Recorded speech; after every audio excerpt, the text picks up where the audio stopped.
Antes de mergulhar nesta história incrível, considere se inscrever no canal e ativar o sininho. Cada história aqui tem algo a dizer, e você não vai querer perder nenhuma. Nesta pequena vila aninhada nas colinas, onde o tempo parecia passar mais devagar, viviam Lucas e Gabriel, dois gêmeos inseparáveis desde o nascimento. A cumplicidade deles transcendia as palavras, um laço invisível, mas inquebrável, que unia suas almas gêmeas. Eles tinham agora 17 anos, e suas vidas inteiras giravam em torno desse profundo apego. Desde pequenos eles compartilhavam tudo. O quarto deles, na antiga casa da família com suas persianas azul celeste, era um santuário de risos, segredos sussurrados ao cair da noite e aventuras imaginárias. As paredes cobertas com posteres de astronautas, mapas mundi e histórias em quadrinhos, contavam seus sonhos de fuga e descoberta. Seus dias eram pontuados pela cumplicidade. Um olhar bastava para adivinhar o que o outro estava pensando. Um simples toque de mão para acalmar um medo ou compartilhar uma alegria. Eles conheciam as fraquezas um do outro, mas também seus pontos fortes. Lucas, com sua calma quase meditativa, proporcionava a estabilidade necessária para moderar a impulsividade de Gabriel, sempre em movimento. Sempre pronto para desafiar limites. Lucas era o menino reservado, aquele que preferia observar antes de agir. Tinha olhos azuis profundos, quase sonhadores, e uma voz suave que refletia grande sensibilidade. Adorava passar horas lendo, entendendo o mundo e refletindo sobre o que o futuro reservava. Em seus silêncios carregava uma sabedoria incomum para sua idade, uma espécie de paz interior que atraía aqueles que o conheciam. Gabriel, por outro lado, era um turbilhão de energia.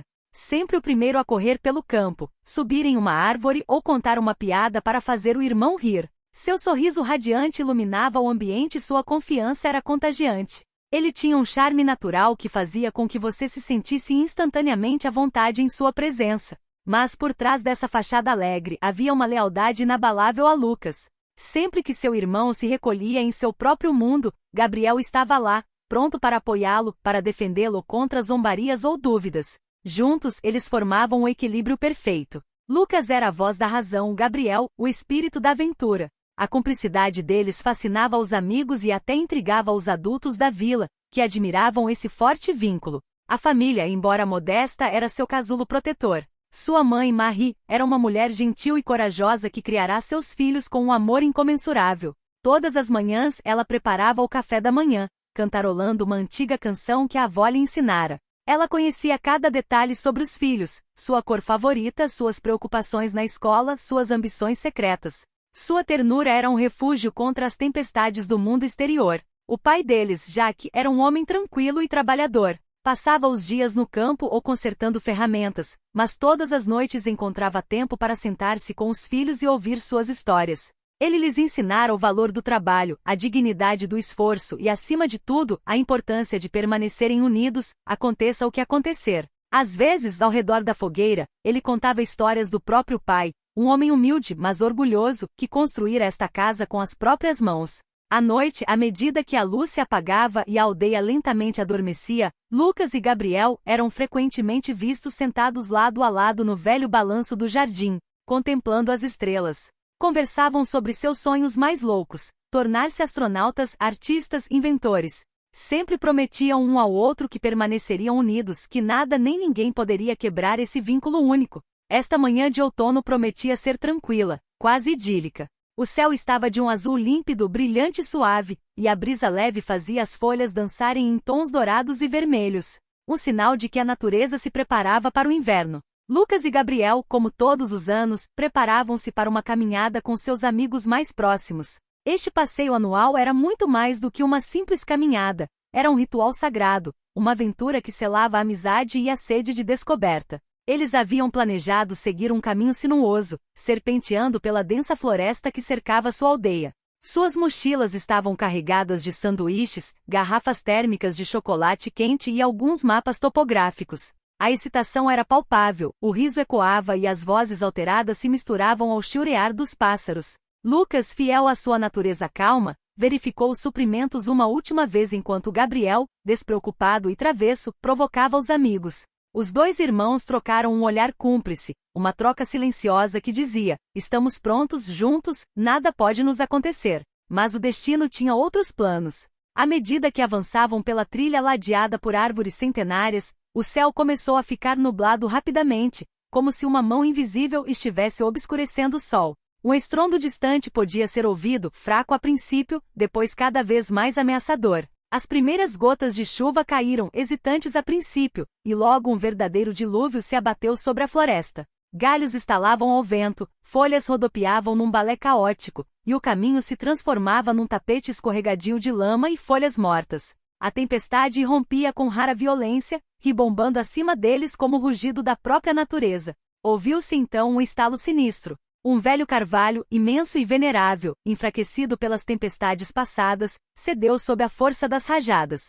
Suas raízes arrancadas ergueram a terra enquanto seu tronco gigantesco se inclinava lenta, mas inexoravelmente em direção ao caminho onde Lucas e Gabriel estavam. Os amigos gritaram um aviso, mas o barulho da tempestade abafou tudo. Num último esforço, os gêmeos se jogaram um em direção ao outro, buscando abrigo. O carvalho desabou sobre eles, seus galhos enormes prendendo os dois irmãos lado a lado, envolvendo-os em um silêncio brutal. O tempo pareceu parar. As gotas de chuva, a fúria do vento, tudo se desvaneceu diante daquela cena congelada. Lucas e Gabriel, de mãos dadas, olharam-se uma última vez. Nenhuma palavra foi dita, inútil, supérflua. O olhar deles era uma promessa de eternidade, uma força maior que a morte. Os amigos, horrorizados, correram para seus celulares para pedir ajuda, mas a floresta, em sua crueldade, já havia selado seu segredo. Quando os socorristas chegaram, sua tarefa era impossível. Seus esforços para libertar os dois corpos foram em vão. Lucas e Gabriel haviam desaparecido, unidos na morte como em vida. A notícia da trágica morte de Lucas e Gabriel se espalhou pela vila como um incêndio, destruindo a inocência e a rotina tranquila daquela comunidade unida. Naquela manhã, os becos habituais onde os vizinhos se cumprimentavam com sorrisos estavam agora silenciosos, imbuídos de uma tristeza pesada e palpável. Cada casa parecia carregar o peso da dor coletiva. Era impossível para os moradores locais acreditarem que aqueles dois meninos, sempre sorridentes, cheios de energia e esperança, nunca mais cruzariam os portões da vila. Suas vozes, suas risadas, suas explosões de alegria ainda pareciam ressoar no ar, tornando sua ausência ainda mais insuportável. Poucos dias depois, na antiga igreja da vila, os preparativos para a cerimônia fúnebre decoravam em silêncio solene. O interior estava meticulosamente decorado, com centenas de flores brancas, lírios, rosas e margaridas, adornando o altar e os bancos. Uma luz suave filtrava-se pelos vitrais, lançando cacos coloridos sobre os rostos emaciados dos parentes. Os pais, Marie e Jacques, estavam ali, arrasados por uma dor indizível. Seus olhares vazios pareciam buscar um milagre, uma razão para o inaceitável.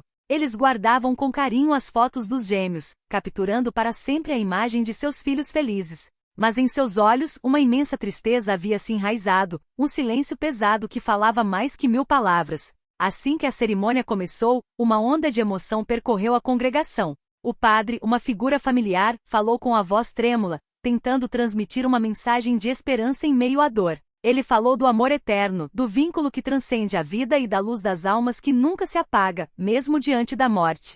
Lágrimas irrompiam, soluços sacudiam corpos, rostos contorcidos em dor coletiva. Os silêncios eram pesados. Cada respiração parecia ofegante, como se o próprio sopro da vida estivesse suspenso. Mas o que deixou uma impressão duradoura foi a presença de toda a comunidade, reunida em torno da família neste momento de provação. Não foram apenas amigos próximos ou parentes que vieram prestar suas homenagens. Não foram também amigos da escola, alguns com lágrimas discretas, outros paralisados pela incredulidade. Os vizinhos, aqueles que encontraram os gêmeos no mercado ou a caminho da escola, vieram com olhares de compaixão. Os membros da paróquia que viram os meninos crescerem na missa dominical, seguraram as mãos dos pais com sincera tristeza. Mesmo aqueles que nunca haviam falado com os gêmeos ou com sua família permaneceram ali, como se tivessem sido atingidos por aquela perda repentina. Cada um carregava consigo sua própria história, uma lembrança fugaz, um sorriso compartilhado, uma palavra gentil que agora assumia todo o seu peso. As reações da multidão foram diversas e complexas. Alguns choraram abertamente, oprimidos pela crueldade de seu destino. Outros permaneceram respeitosamente em silêncio, tentando conter sua dor com um silêncio significativo. Mas também havia aqueles cujos olhos brilhavam com uma raiva opaca e avassaladora diante da injustiça da tragédia. Por que eles? Por que dois garotos tão jovens, tão promissores, Sussurravam com as vozes revelando desamparo e consternação. Chegou então o momento em que Maria, a mãe, foi chamada a falar. Sua voz, a princípio frágil, elevou-se com uma força inesperada. Lágrimas rolaram por suas faces, mas suas palavras ressoaram com profunda determinação. Ela os lembrou de que mesmo na dor mais intensa a vida deve continuar, que a dor não deve paralisá-los. Falou do amor inabalável que sentia pelos filhos, um amor que sempre seria seu guia, uma luz na escuridão. Lucas e Gabriel me ensinaram que o amor é mais forte que a morte, disse ela com a voz suave, mas firme. A memória deles viverá em cada um de nós, em cada ato de gentileza, em cada momento que compartilhamos. Devemos honrar a memória deles vivendo plenamente, amando mais, nos unindo. Um profundo silêncio seguiu suas palavras, antes que toda a assembleia se levantasse lentamente, como se para responder a esse chamado de esperança em meio ao desespero. Nas semanas que se seguiram à tragédia, a aldeia parecia imersa numa atmosfera pesada e estranha, como se estivesse suspensa entre o passado e o futuro. A vida cotidiana, antes pacífica e pontuada pelas estações, havia perdido um pouco da sua cor. Mas foi precisamente nesse silêncio de dor que a força da comunidade começou a emergir. Logo após o funeral, os moradores decidiram criar um jardim memorial em homenagem a Lucas e Gabriel, um lugar onde a memória dos gêmeos pudesse ser transformada em uma fonte de paz e conforto. No coração de uma clareira iluminada, um espaço foi criado, bancos de madeira cercados por grupos de flores silvestres, árvores plantadas em sua memória, incluindo um grande carvalho jovem, símbolo de esperança e renovação. Uma placa gravada trazia seus nomes, juntamente com uma inscrição: a Lucas e Gabriel, por amor eterno e fraternidade infinita. Este jardim rapidamente se tornou um santuário para os moradores locais. As pessoas vinham aqui para lamentar, relembrar ou simplesmente encontrar um momento de tranquilidade. Às vezes crianças da aldeia se reuniam ali, brincando tranquilamente perto das árvores, como forma de manter viva a memória dos dois irmãos. A tragédia também despertou uma nova consciência entre os moradores. Vozes se levantaram para exigir medidas concretas para evitar que um acidente como esse se repita. Uma associação local, composta por pais, professores e autoridades eleitas, foi criada para reforçar a segurança em áreas florestais, organizar treinamentos sobre os riscos associados a atividades ao ar livre e promover a prevenção entre os jovens. Placas informativas foram instaladas ao longo das trilhas. Patrulhas foram reforçadas durante as caminhadas escolares e oficinas regulares de conscientização foram realizadas. A vila, antes pacífica e tranquila, embarcou em uma abordagem coletiva de proteção e vigilância. Apesar da dor devastadora, Marie e Jacques encontraram força no amor pelos filhos para transformar a dor em ação. Com a ajuda de amigos e familiares, fundaram Eles Poir des Jumeaux, uma organização dedicada à proteção de jovens em atividades ao ar livre. A fundação trabalhou para conscientizar famílias, promover passeios seguros e financiar equipamentos para resgate rural. Também ofereceu apoio psicológico a jovens e suas famílias que sofreram acidentes ou perdas. Em cada discurso, em cada encontro, Marie e Jacques falavam com emoção sobre Lucas e Gabriel, seu vínculo único e a importância de valorizar cada momento com aqueles que amamos. O tempo não apaga a dor, é verdade. Mas, no silêncio da passagem do tempo, ele a transforma. A dor crua se suaviza, torna-se uma presença suave, uma melodia distante. Para a família e para a aldeia, a memória dos gêmeos se tornou um símbolo poderoso, de amor fraternal inabalável, de esperança em meio à perda e de solidariedade que une em tempos difíceis. Todos os anos, com a aproximação do outono, quando o vento sopra e farfalha as folhas douradas, a história de Lucas e Gabriel surge nas conversas. Os mais velhos contam aos mais novos sobre esses dois irmãos inseparáveis, suas risadas, sua coragem e aquele trágico último dia que abalou uma aldeia inteira. Mas além da dor, é o amor deles que perdura, um amor que continua a viver, inspirar e unir as pessoas. A vila nunca mais será a mesma. Agora carrega consigo a memória de duas almas unidas e luminosas que, apesar da ausência, ofereceram uma mensagem de esperança e vida.